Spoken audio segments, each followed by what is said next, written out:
Alors, on va donc configurer Kerberos. Alors, ce qu'on va faire, on va aller déjà dans notre fenêtre de stratégie de groupe, gestion des stratégies de groupe ici. Et ce que je vais faire, c'est que je vais déjà bloquer l'héritage sur direction. Donc voilà, bloquer l'héritage. Donc on le voit ici par un petit point d'exclamation que l'héritage a été bloqué. Alors ensuite, on va aller sur Default Domain Policies. D'ailleurs, c'est pas ça que je voulais faire, c'est modifier. On va aller modifier le Default Domain Policies. On va aller donc dans la configuration de l'ordinateur. Ensuite, on va aller dans les stratégies, modèle d'administration. Oui, alors ça il me le met, c'est parce que j'avais installé des modèles d'administration Windows 2010. Voilà, et puis il y a eu un petit bug. Donc modèle d'administration, système et KDC ici. Alors ici on a prise en charge du contrôleur de domaine Kerberos, voilà, pour les revendications, l'authentification composée et le blindage Kerberos. Voilà, donc je vais double-cliquer dessus, je clique sur activer. Appliquer, ok. Alors si vous voulez voir de la lecture, hein, je vous invite à lire évidemment. Qu'est-ce que je voulais dire? Ah oui, par contre j'ai oublié un truc. Faut que je clique là-dessus. Hein. Oui, non, pris en... oui c'est bon, c'est pris en charge, oui, pardon. Hop, c'est tout bon. Donc là on a fini. Je vais me mettre sur... là, et...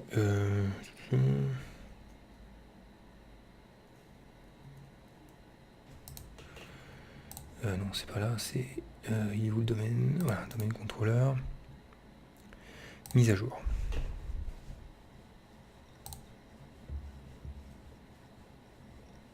Ok. Donc voilà, là c'est bon. Maintenant qu'on a activé donc cette prise en charge du contrôleur de domaine Kerberos et qu'on a également activé appliqué la stratégie de groupe sur les contrôleurs de domaine, maintenant on va créer des revendications.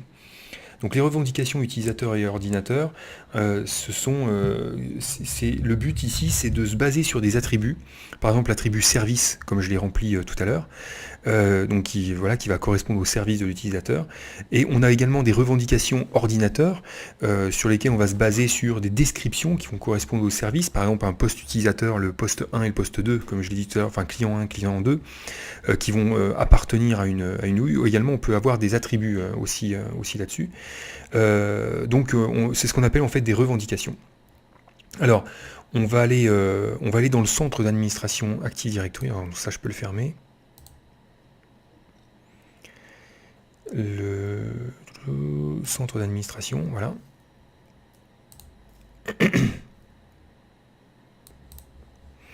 Alors on va aller cliquer sur contrôle d'accès dynamique. Ensuite dans claims type, parce que claim ça veut dire revendication en fait en anglais. Donc d'ailleurs je vais même voilà, double-cliquer dessus. Et ici on a nouveau type de revendication. Voilà. Donc là on va dire que la revendication elle concerne utilisateur et ordinateur. Et par contre ici on va aller chercher le département. Donc ici voilà, département. Donc là on a créé, on est en train de créer pardon une revendication de type département. Voilà. Je recommence la même chose. Claim type, oui, type de revendication. Donc là je vais décocher ça, je vais garder uniquement l'ordinateur. Et par contre sur les ordinateurs on ira mettre ça dans un champ description. Donc je vais aller chercher description ici. Voilà, ouais, c'est bon. Et je valide. Et donc là on va voir donc, notre revendication description.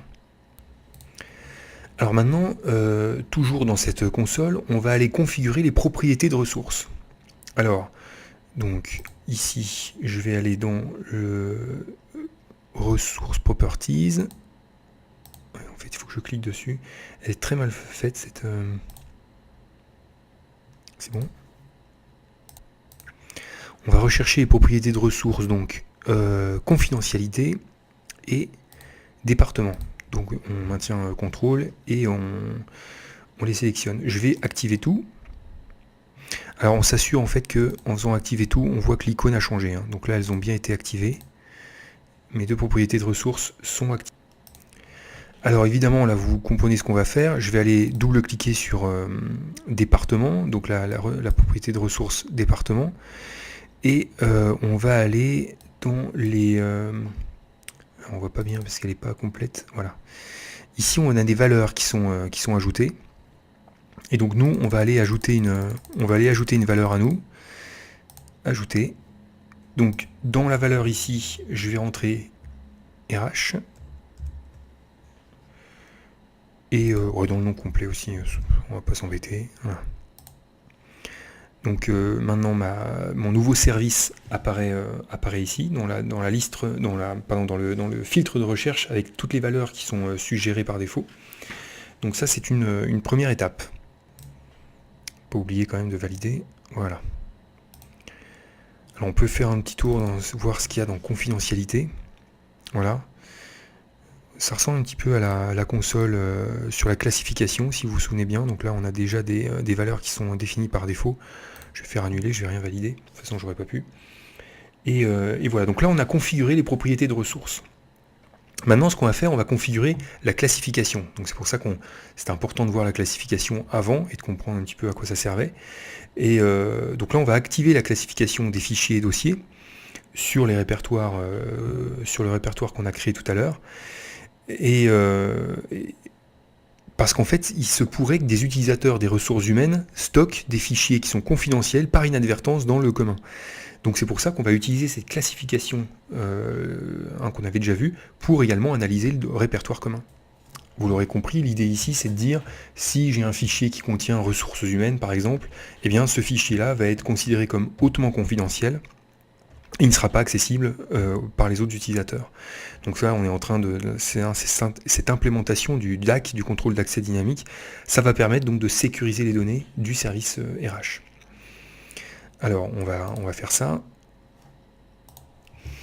Alors tout à l'heure j'avais créé un répertoire commun, donc je l'ai rendu accessible à tous, et ce que je vais faire à l'intérieur, c'est que je vais créer un document texte, alors je vais l'appeler private 1 par exemple, donc on va en faire plusieurs, des fichiers,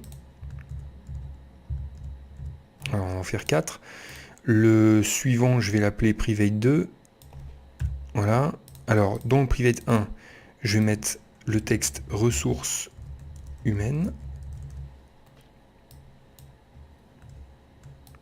copier. Je vais faire exactement la même chose dans le fichier private 2. Ensuite, ces fichiers-là, je vais les appeler public 1. Et ici, public 2. Et de la même façon, ce que je vais faire dedans, je vais mettre accessible. Pour tous. Voilà, et ici aussi. Voilà. Donc là, j'ai créé 4 fichiers dans lesquels j'ai stocké des informations. Ensuite, on va aller dans le... Alors, je ne sais pas si j'avais installé, par contre, le gestionnaire de fichiers. Oui, je crois que je l'avais pas installé. Donc, je vais installer le rôle.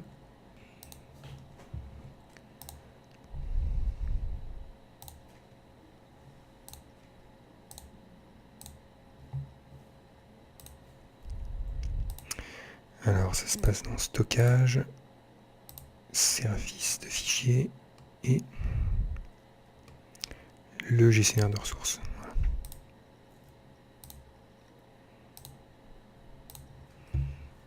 On va le laisser tourner.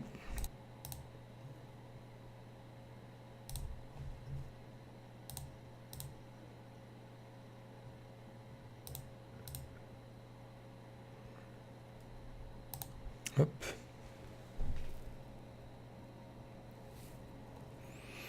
On va aller jouer avec les classifications. Alors, créer une classification.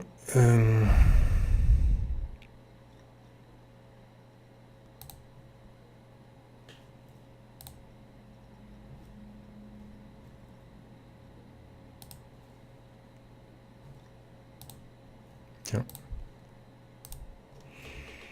Oui, alors ce que j'ai fait, pour information, effectivement, c'est ça de reprendre des VM avec des snapshots.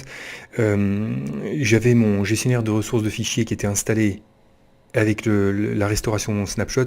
Ce service, ce rôle n'existait plus.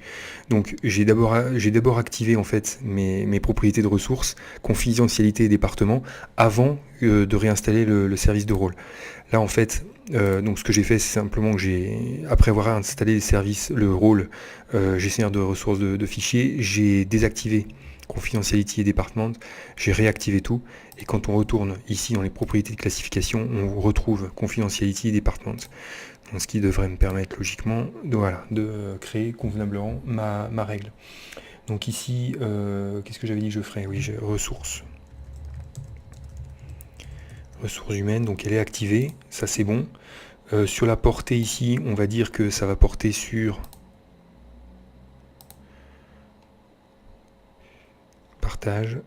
partage. Voilà, sur commun. Voilà.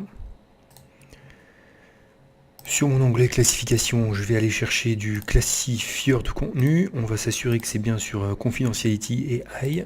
Je vais cliquer sur confidentialité. Alors, il faut que je clique là, j'aille chercher donc ici chaîne, et dans mon champ expression ici, je vais dire que c'est ressources humaines. Bien faire attention aux orthographes. Voilà, et je vais valider par OK. Et dans mon onglet type ici, je vais faire réévaluer la valeur des propriétés existantes, et on va faire remplacer la valeur existante, et voilà. On va valider par OK. Donc ici on a notre règle de classification qui a été créée, et ce qu'on va faire, on va l'exécuter tout de suite. Donc je vais sélectionner là et je vais dire exécution. Oui, en arrière-plan, c'est bon. On voit ce qui se passe ici. Donc là c'est terminé. Alors ce qu'on va faire maintenant, on va aller chercher, donc on va aller voir les propriétés de nos fichiers. Donc ici par exemple je vais aller voir les propriétés. On voit qu'il y a un onglet classification ici, et on voit que on a confidentiality qui a I. Je vais faire la même chose ici. Propriété sur un public, donc classification, confidentiality, on n'est à aucun. Donc notre classification là a fonctionné. Voilà, et on peut même aller ici sur RH file, par exemple, propriété, on va voir aussi normalement classification, voilà. Et là, par exemple, dans département, je vais pouvoir aller chercher RH. Je vais faire appliquer, et voilà. Donc maintenant, je viens là de classifier mon répertoire au travers de l'onglet classification.